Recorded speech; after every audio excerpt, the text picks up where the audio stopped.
Welcome viewers. There are a few things that most people tend to think of when they think of Abraham Lincoln. The Gettysburg Address, for one. In this video we will break it all down for you. But before we continue, please take a minute of your precious time to hit the subscribe button below and turn on the notification bell to get the latest update from us. The Civil War, for another. And, of course, the fact that the 16th President of the United States was famously assassinated by actor John Wilkes Booth while taking in a play with his wife. Now Donald Trump doesn't know a lot basic English science. Math and large parts of history, in particular, elude him, but we're guessing he does know how Lincoln was killed. Which makes his recent comments about the 16th president pretty bizarre and yet still trademark Trump.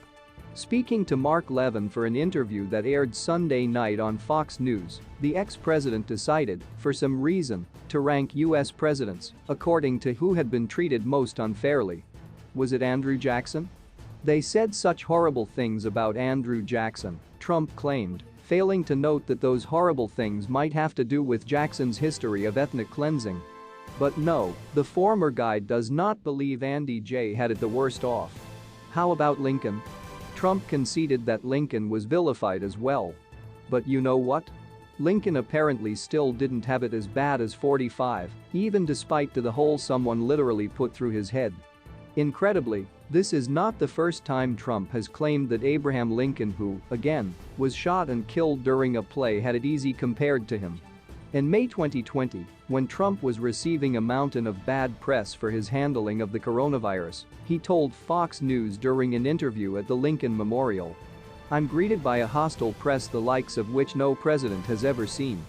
The closest would be that gentleman right up there gestures to the sculpture of a seated Lincoln. They always said, Lincoln, nobody got treated worse than Lincoln. I believe I am treated worse. You're there, you see those press conferences, they come at me with questions that are disgraceful, to be honest, disgraceful. This content can also be viewed on the site it originates from. You may not remember the exact questions reporters asked Trump during this time, but you can probably recall that none of them shot him. Apart from suggesting that Lincoln's presidency was a walk in the park compared to his, Trump has also claimed he did more for black people than the guy who literally freed them from slavery.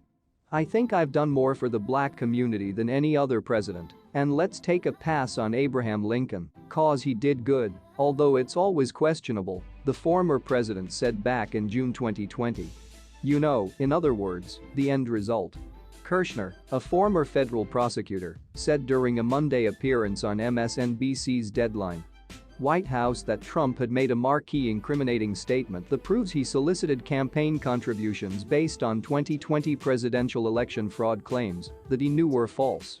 The legal analyst cited testimony from former Department of Justice DOJ official Richard Donoghue, who told the House January 6 committee last year that Trump asked officials to just say the election was corrupt and leave the rest to me and the Republican congressman after being informed that no significant fraud had occurred. Kirshner said that the former president's purported statement was proof that he was only interested in retaining the power of the presidency by hook or by crook and defrauding people out of their money by fundraising off of the false fraud claims.